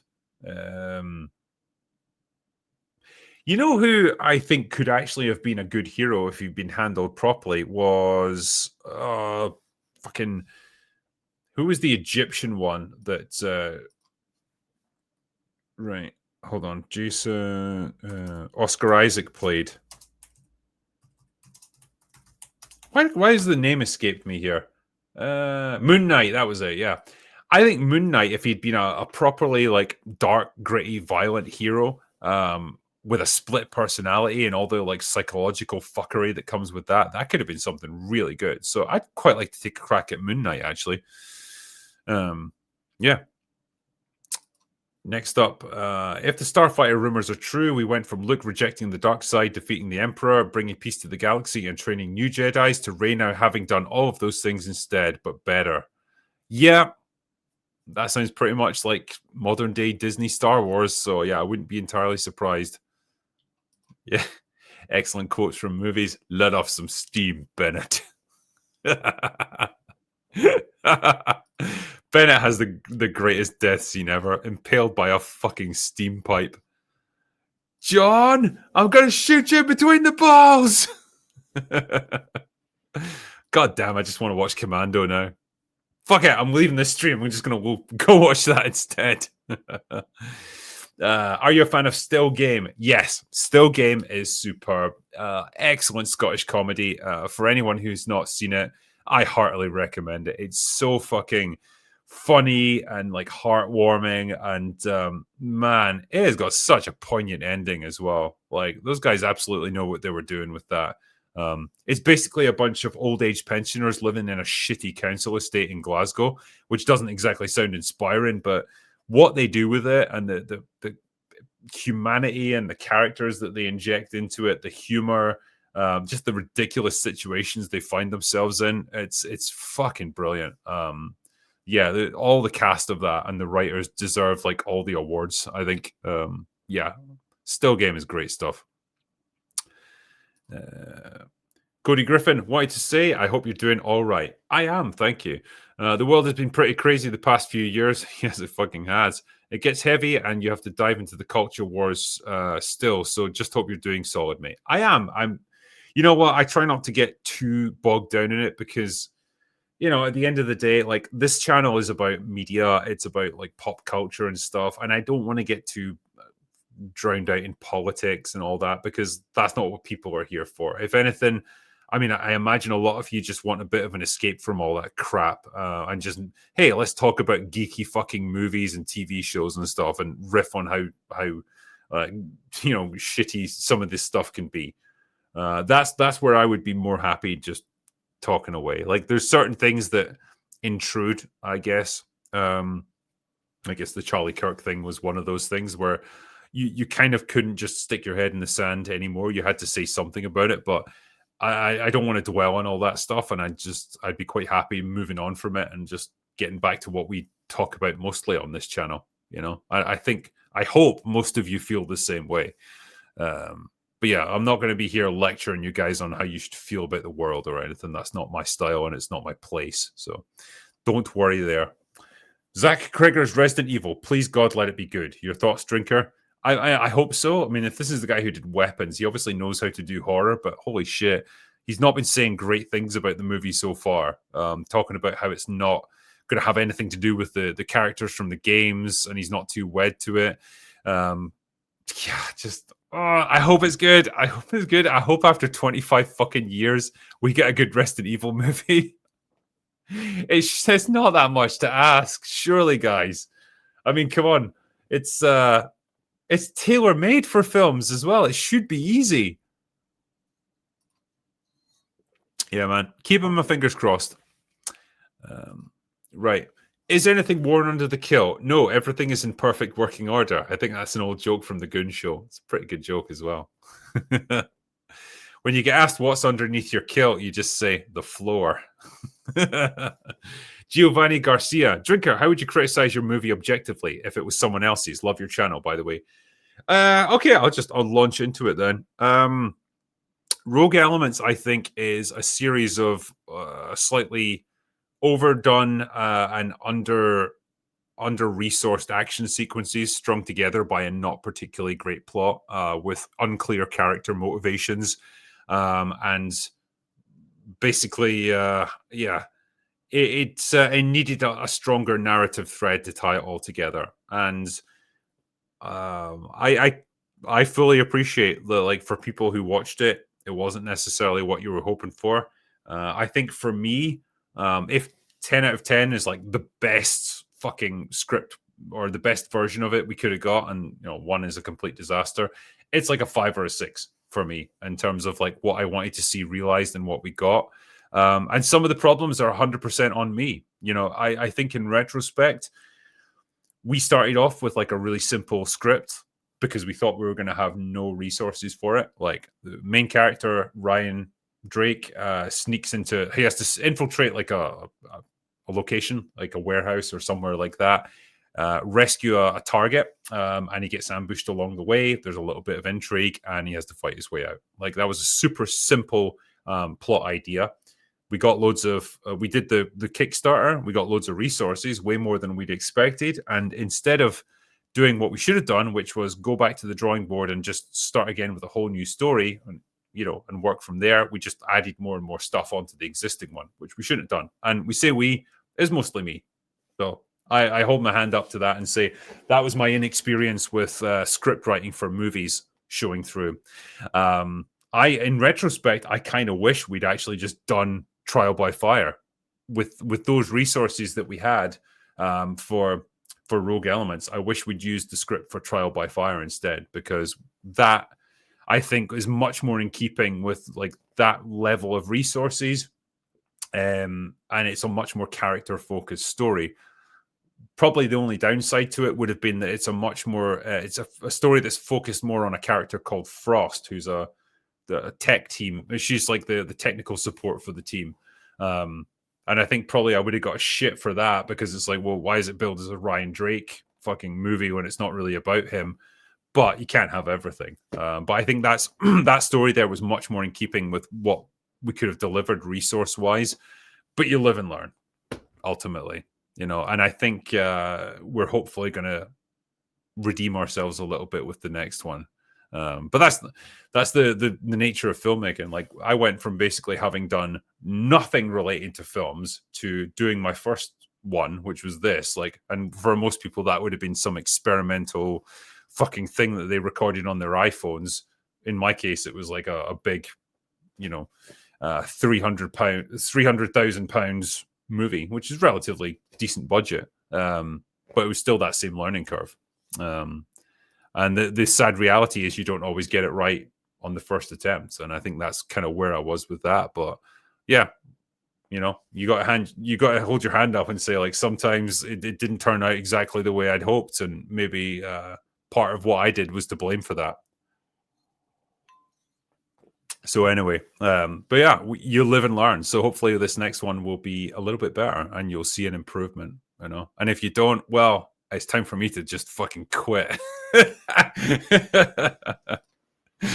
Anyway, what have I got here? Oh yeah, Jared Reeves. This was for $99. Shit, it's shot time, boys. All right, let me just do this. Hold on. You were good enough to make such a generous donation, sir. The least I can do is toast you with a drink. So here you go. Cheers, my friend.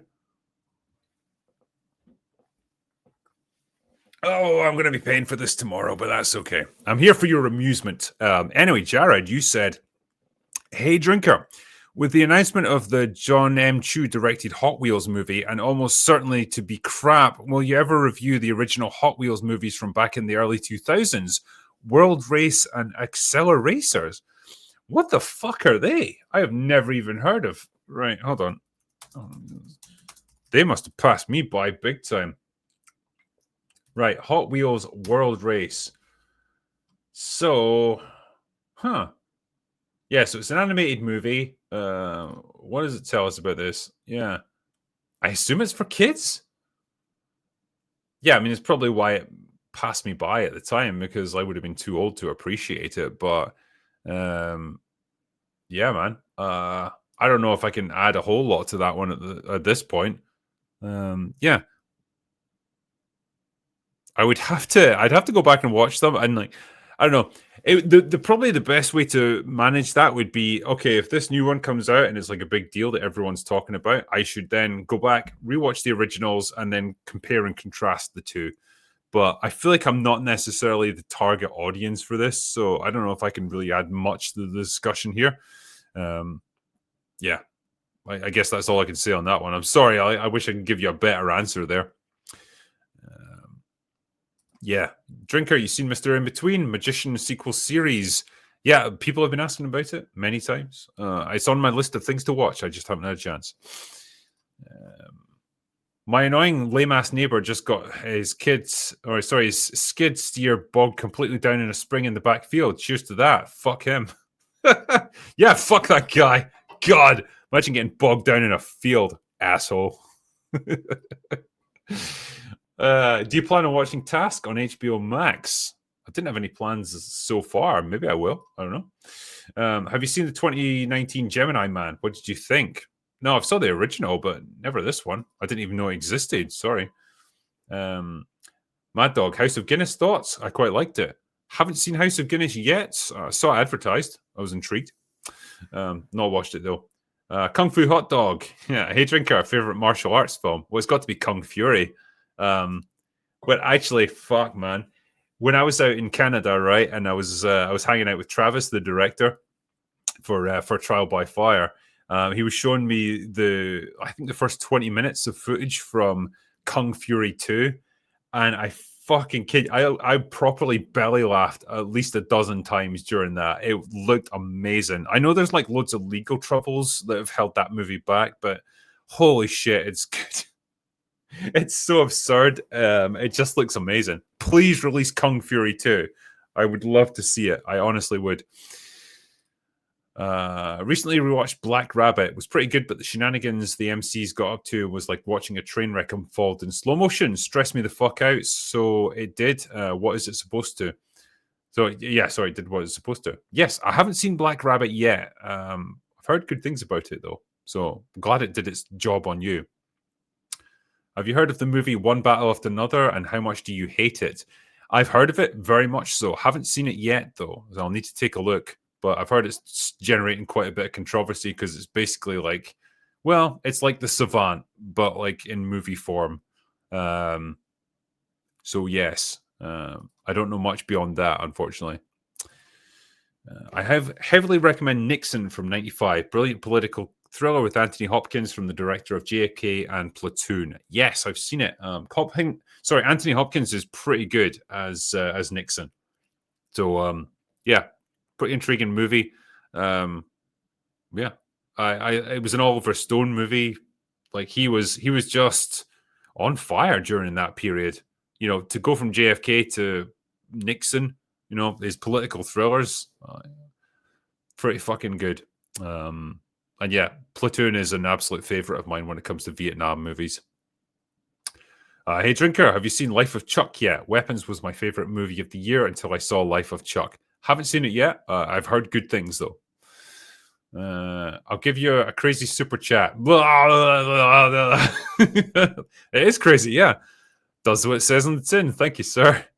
Kenneth Faldero. Sober questions, inebriated answers. Cheers. Well, you know, one does aim to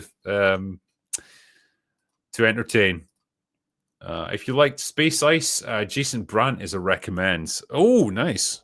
I like those. I like those sort of fake trailer channels. And yeah, Space Ice is a fucking legend. I've had him on a few times. I've been on his channel a few times. Good guy to talk to. Drinker, have you seen J.K. Rowling's total obliteration of Emma Watson? It is glorious. It is. I was talking about that earlier. And yeah, don't fuck with an author because they will eviscerate you. Have you seen Johnny Walker, the man who walked around the world with Robert Carlyle? He did an almost 7-minute unbroken take and it's pure cinema. No, I need to watch that though. I love these unbroken takes. They are impressive.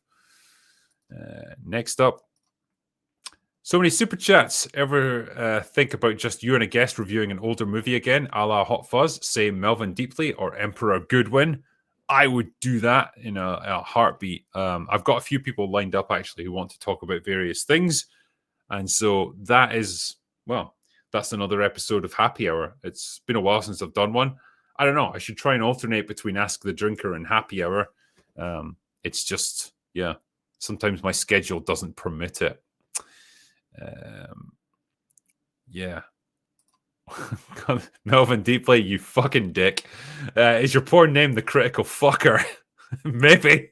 I like that one. Finordi Wings. Did you see the Indonesian The Raid films? Yes, I did. Highly recommended. A lot of fun action. The sequel is better than the first one, in my opinion.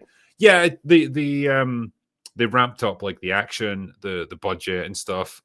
They're both excellent. Mad Dog might be my favorite antagonist ever. That guy just would not fucking die. He just took everything.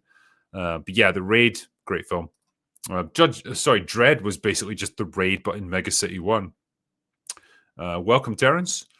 The Storytellers Guild. Drinker, keep up the awesome work. It's been a big fan of yours for years. One of these days, maybe we'll get a chance to collab. Anyway, cheers. Look forward to it, man. Thank you.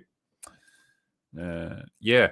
Have you ever seen the TV show Black Sails? No, but I've heard that it's amazing. It's pirates. I mean, what's not to like? Drinker, cheers from LA. Hope you make it out here someday. I did. I was there, a month or two ago to watch the premiere for Sketch. That was pretty cool. Love your channel. Been following your content for years. Thoughts on the Oasis reunion? I think it's pretty cool. I was a bit of an Oasis fan back in the late 90s. And it's nice to see them back again. They've put aside their differences after like a 20-year feud. Haven't been to any of their gigs across the UK yet, but apparently they're fucking awesome. So yeah, I quite like that shit. Do you follow films from industries apart from Hollywood? I mean, I don't follow them, but like sometimes they filter their way over here if they make a big enough splash. So yeah, I will try to. Yeah, should I play Ghost of Yotei or is it woke because IGN gave it an 8 out of 10? I mean, I'd form my own opinions on it if I were you. Like, I know the voice actor and stuff for the main character is a bit of an activist and kind of an asshole, but try and separate the art from the artist a little bit. Drinker recommends Jacob's Ladder from 1990. That movie perfected the whole like fucking rapid shaking head motion thing that they did in House on Haunted Hill later. Yeah, it's got some pretty creepy sequences in it, I must admit. It's not like a favorite of mine or anything, but it's got a nice, like, creepy, unsettling, disturbing vibe to it. So it's worth a watch for sure. Have you seen the 13th Warrior like in the video you made that I saw a few years ago on your channel? Yes. Like, that's why I made the video, because I've seen it. And it's a really good movie. The 13th Warrior, massively underrated. It was a bit of a flop at the time, but it was a good film. I liked it. Why can girl boss movies be like The Long Kiss Goodnight? I don't know. Probably because Shane Black's not writing them. Like I say, it goes back to the point I was making earlier. It is possible to make girl bosses work. You can do it. You just have to account for the fact that they're not as big and strong as the guys they're going to be fighting, so they have to fight smarter. And there is ways to make it work. And why not do that? You know, no one's saying you can't have female action heroes. Shit, man. Like we've had a whole bunch of them, you know, in our lifetimes. Like everyone was a fan of Sarah Connor, Ellen Ripley. Video games, you got Lara Croft, Jill Valentine. You know, all these characters are well respected and liked, but they're not invincible. Oh, Jesus. Yeah. Hey, Drinker, favorite season and episode of Red Dwarf? Oh, right. If I'm to answer this right, it's going to be just completely subjective because I think I think seasons 4 and 5 are probably considered the best. I have got such a soft spot for season 6, and I think I mentioned this once in open bar, so I won't get too soppy with it. But when I was a kid, like it was early 90s, we got a phone call in the middle of the night that my granddad had suffered like a massive heart attack and he'd been rushed to hospital, and my parents went off to go visit him and stuff. They didn't want to take me with them in case it was like, you know, the worst news or something, or, you know, it was in the middle of the night. And so they were basically like, you know, stay at home and see if you can get some sleep. I couldn't, obviously. So I was sat in the living room, like, what can I watch? And I had like the tape of season 6 of Red Dwarf. And so I watched that like for the night to keep me occupied and not have me thinking too much about it. And you know, it made me laugh and stuff because Red Dwarf is like that awesome kind of comedy, and it kept me distracted until they got home. And so for me, like it's always had this little special place in my heart that I just see it as like this comfort zone that I went to back in the day. So I've always really like had an affinity for season 6, and it is actually, I think, a really good season. It's probably the last properly good season of Red Dwarf that we got, because I think after that, one of the writers left. It was either Grant or Naylor. I can never remember which one it was. But yeah, man, the Gunmen of the Apocalypse was a really fucking good episode where they're stuck inside like a simulation of like the Wild West, and yeah, some of the shit that they play around with there. The rogue simulants that they come up against in one of the previous episodes, like the sequence where they put Crichton's eyeballs on their chins and then point the camera at them and pretend to be like space aliens. It's so fucking stupid, but it's so well done, man. Yeah, that sort of thing was just amazing. Season 6 had some great moments like that. Yeah, it's some good stuff. So that's probably my favorite season of it. Yeah, I like this. The body swap one where Rimmer took over Lister. Yeah, because he was supposed to get Lister like fit and healthy because Rimmer's meant to be so disciplined, but because he had a physical body again, he was obsessed with eating and just drinking and stuff, all the stuff he'd never been able to do, and just made him like, you know, way more fat and out of shape. And then he tries to like hijack his body and steal a ship. That's great. All right, hold on. Let's see the next one here. Next up is, creative question here. How long does it usually take to make a review video, and how much of that is spent writing your script? So if I work really quick, I can have it done in a day. So it would be the whole morning would be spent writing the script, obviously record the audio, and edit out any lines that I've missed, or times that I've stumbled over my words or whatever, to get a clean audio take. Then spend the whole afternoon putting in the the footage that's going to back it up, and then the clips that, if I want to be funny, or put like a little aside or whatever, add that to it. So I can do it in a day. It's like a day and a half, usually under normal circumstances, though. That's why I can only really do 3 a week, because otherwise, like, I just I wouldn't have enough time otherwise to do more. So that's pretty much my limit. Question: would you mind more Star Wars movies about character origins? Personally, I'd love a Grievous movie with some battle droids later on. I mean, in a hypothetical scenario where you've got a really good, well-developed and well-respected Star Wars franchise that's healthy, I think you could do stuff like that. Now my gut reaction with any of this stuff is just leave these characters alone. I don't want any of these movies because I don't want Disney to fuck it up somehow. Hail Critical, please tell Critical Gamer to play Silent Hill F. Would like to know his opinion on that game. Cheers. Well, maybe he will. I'll have a word with him. I've always had a soft spot for Lotus cars ever since I did a school report on Colin Chapman, Gold Star. The Lotus Esprit was my favorite Bond car. Yeah, the Lotus Esprit was fucking cool. You can drive underwater, man. What's not to like? Oh, yeah. Fuck this ship. Fishburne nails this line. He does indeed. I think my favorite line of his is like when they've just watched that horrifying crew log footage, right? And he just reaches over, switches it off. There's like a pauses for a beat or so, and he just goes, "We're leaving." It's like, it's the reaction you'd have. Like, fuck this, I'm out of here. I don't want to see this shit happen to me. Copland, any thoughts? Terry from Chicago. Yeah, it was Sylvester Stallone's first big attempt to do serious acting for a long time, and pretty all-star cast on it. Not like an amazing movie in terms of writing or anything, but I think it sold itself more on like the casting, and the idea of Stallone not just being a big muscly action hero anymore. Don't think it got a great reception at the time, and it didn't do well at the box office, which kind of forced him back into doing more action roles. But I applaud him for at least trying it. Yeah. How about you review Death Note? I mean, I could. I'll add it to the 500 other things I've got to review.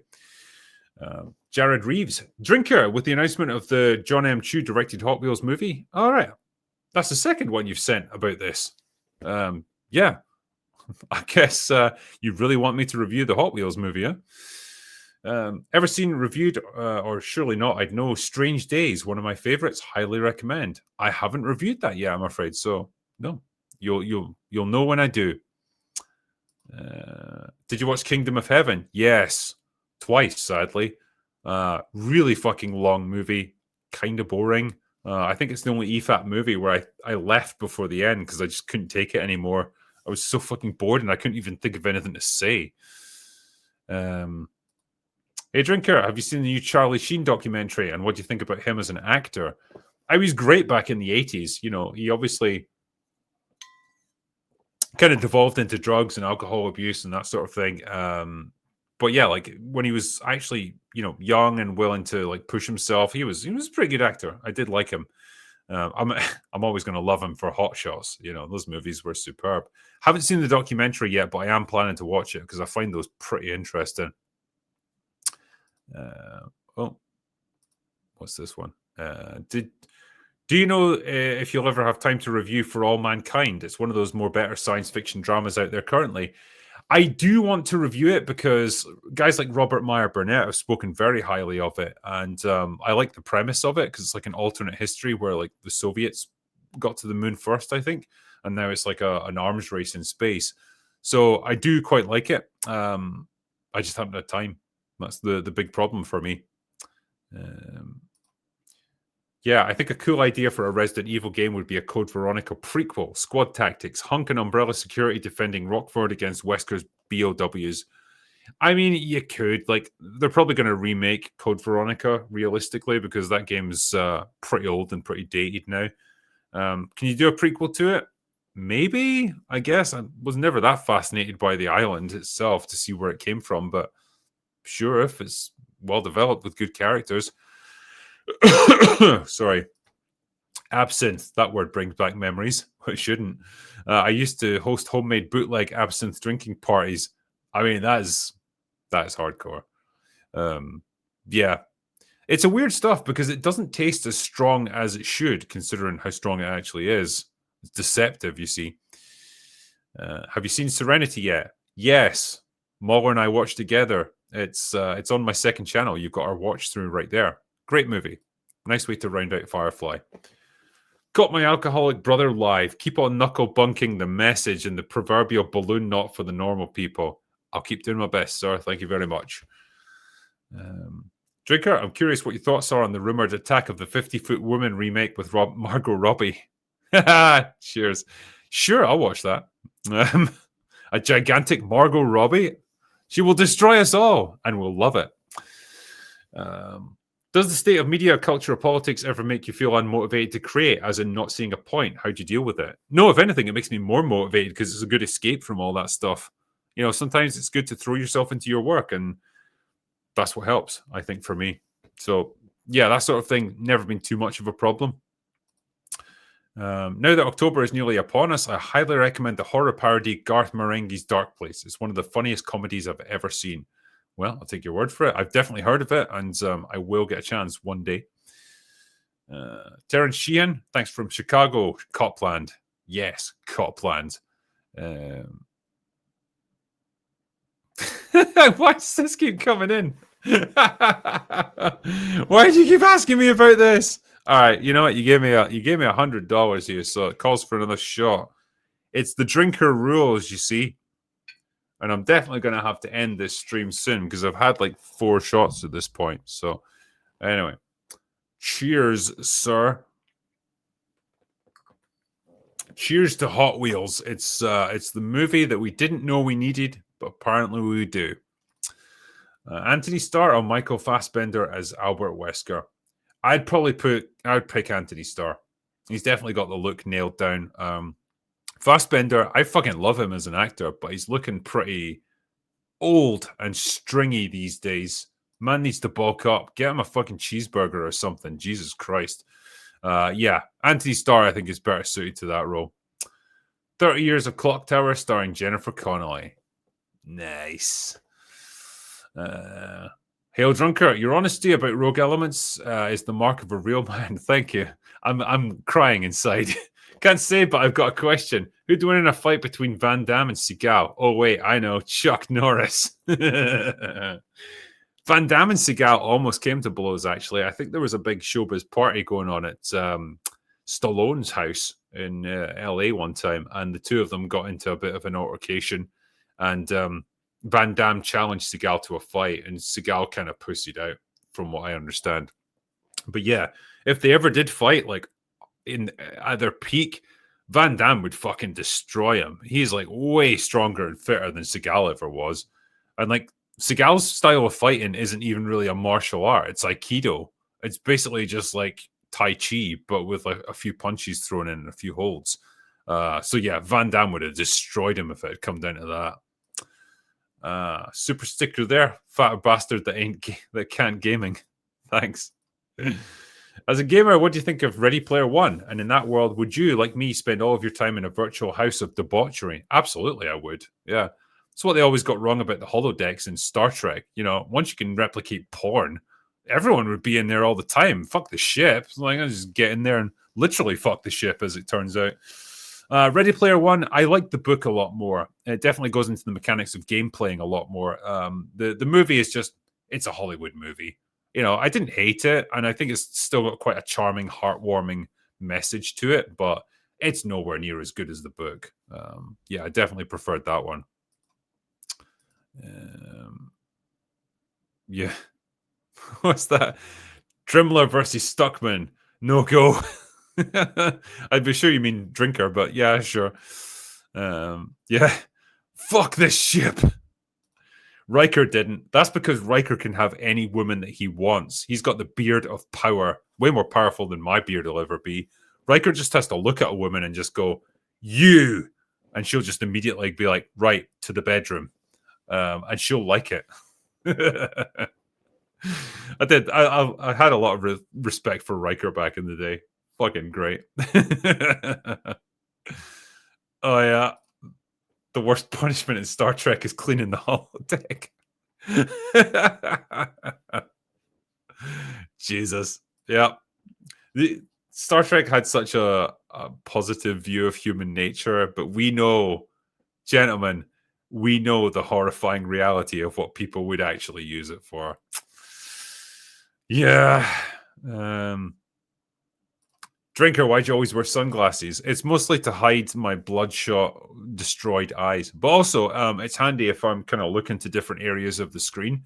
Because, like, when you're live streaming, right, you can, well, you kind of have to look over here because there's like live, the stream health panel that'll tell you how good your connection is and all that stuff and the user numbers. Then I've got a window over here that's got like the comments that are flicking by. Then there's another one for the super chats. And so if you don't have glasses on and you're trying to manage all that, you kind of look like you're having a stroke because your eyes are all over the place at the same time. And it looks weird. So this way, I can do whatever I want. It's kind of like, you know, you're walking down the street and you can look at girls' cleavage, right? Without them knowing if you've got sunglasses on. So it's just a little tip for you guys in the summertime. It does help. They never have to know. Anyway, I'm probably going to finish up there because I've had way too many shots tonight. And so I'm going to find myself a bucket and throw up in it. It's been a pleasure hanging with you guys tonight. You're awesome as always. 2,500 of you just tuned in to listen to me ramble about stuff. And that's pretty fucking humbling. But I'll probably I'll sign off there. If there's any super chats that I didn't quite get to here on the night, I know there's a few.